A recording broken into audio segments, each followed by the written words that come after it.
Welcome back, guys, and today we're doing a overview of my AR-15 rifle.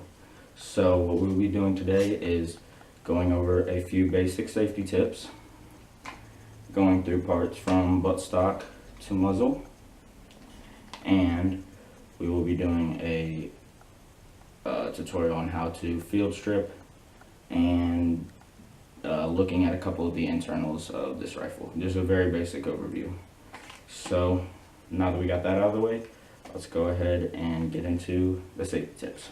So, whenever you're handling firearms, always follow the four firearm safety rules, which is always keep the muzzle pointed in the safe direction, keep your finger off the trigger until you're ready to shoot,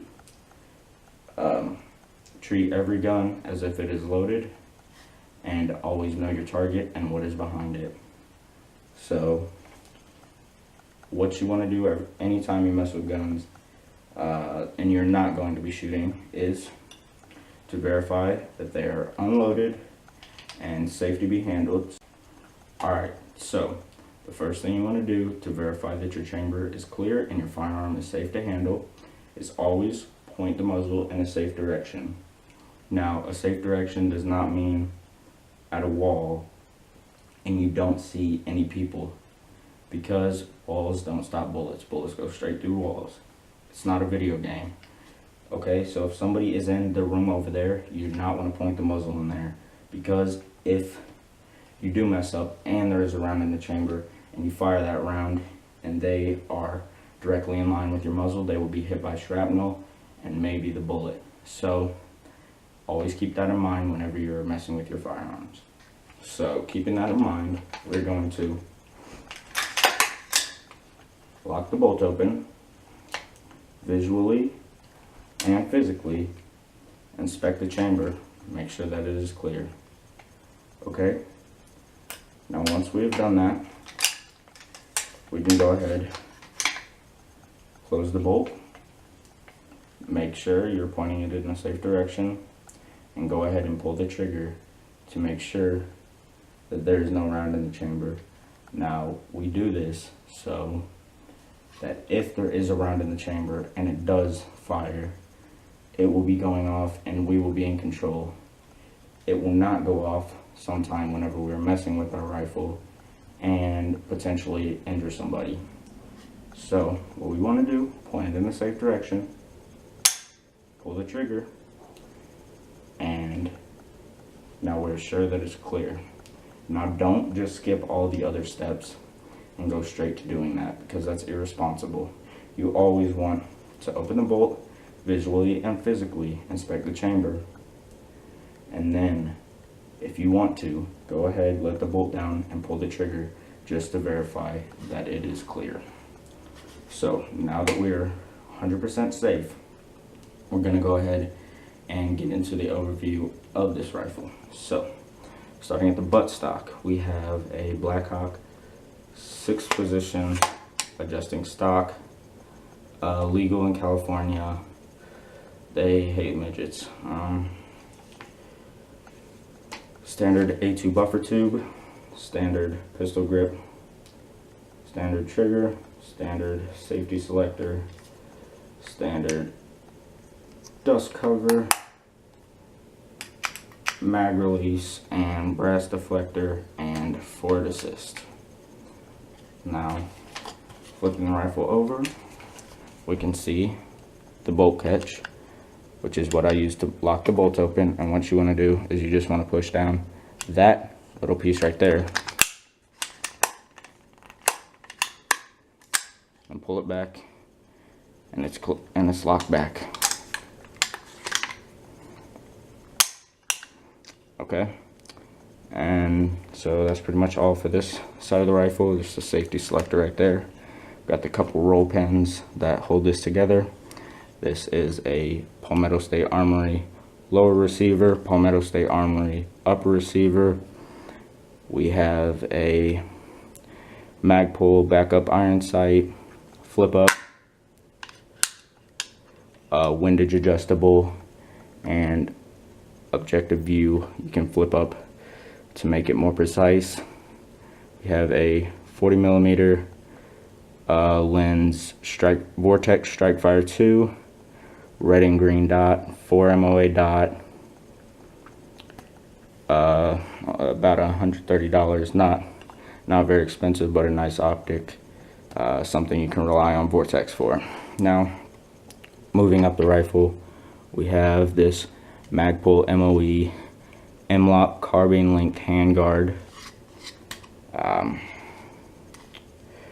Pretty nice, some nice grip. Just pretty much standard, like $40 handguard, little heat shield in there. You got the standard A2 front sight post, which has the front sight, the gas block, and has the bayonet lug, also illegal in California. The barrel is standard military 5.56 NATO, 1 in 7 twist. The sun's shining right on it, you can't really see. That's not gonna focus. And the standard A2 bird cage muzzle, flash hider, flash suppressor, Jesus. Yeah, so we just got this little carry strap. It's not a tactical shooting sling, it's just for carrying the rifle.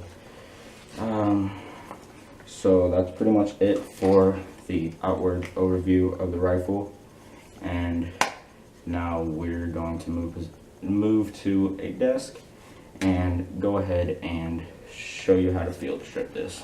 Alright, so here we are at our gun cleaning station and field strip station. So first thing you want to do, like always, pull the bolt back, visually, physically inspect the chamber, pull the trigger. Alright, so now that we're safe, we're going to go ahead and pop these 2 roll pins out. You just, well, normally you would just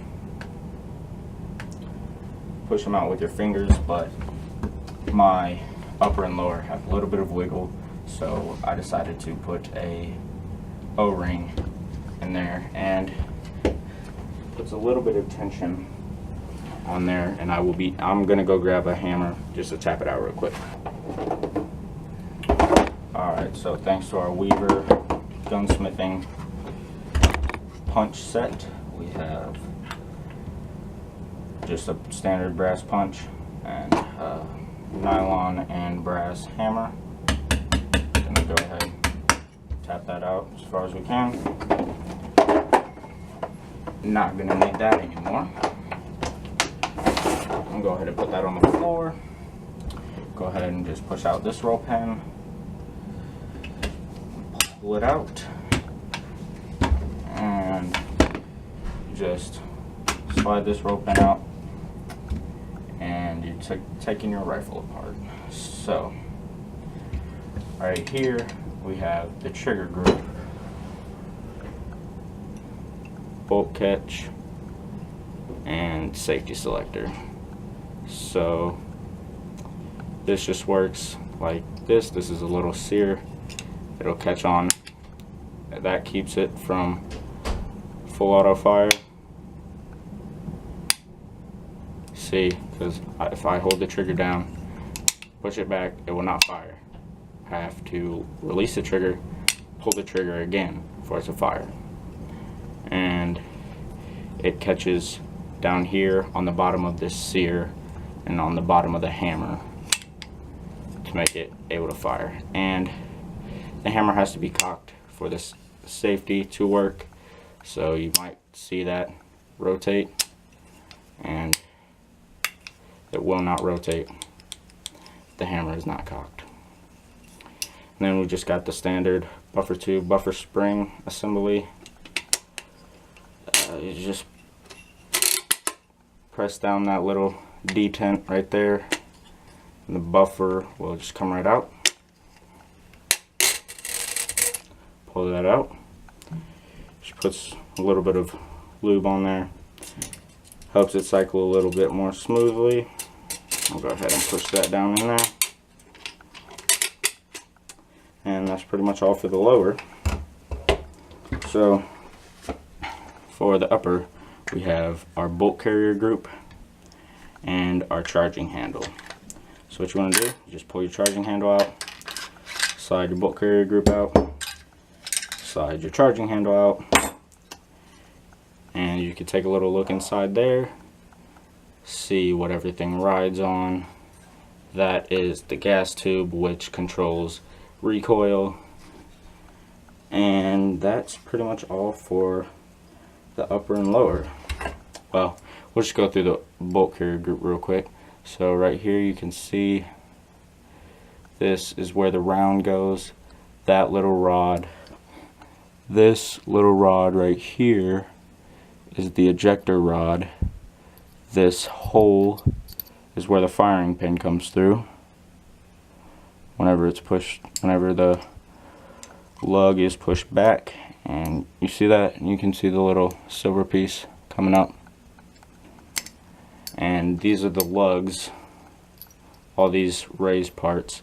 When they go into the chamber, they lock, they rotate a little bit and lock so that the bolt cannot get blown back by expanding gases in the chamber. It has to wait for the expanding gases to go through the gas tube and blow it back. So that's pretty much it. We got the firing pin right here, the back of the bolt group right here. So we can go ahead and put the charging handle in, put the bolt carrier group in, and make sure your locking lugs are pulled out and not pushed in, because if the bolt face is pushed in, this little key right here will not allow you to push bolt carrier group in. So you go ahead and go like that, slam it forward, put these guys back on here, and the buffer spring is giving a little pressure, so you just have to push that forward a little bit, push down the front locking pin or the front roll pin, take my little piece, take my little O-ring, push it right there, go ahead, push that down, push that other roll pin into place, and that is the overview of my AR-15 rifle.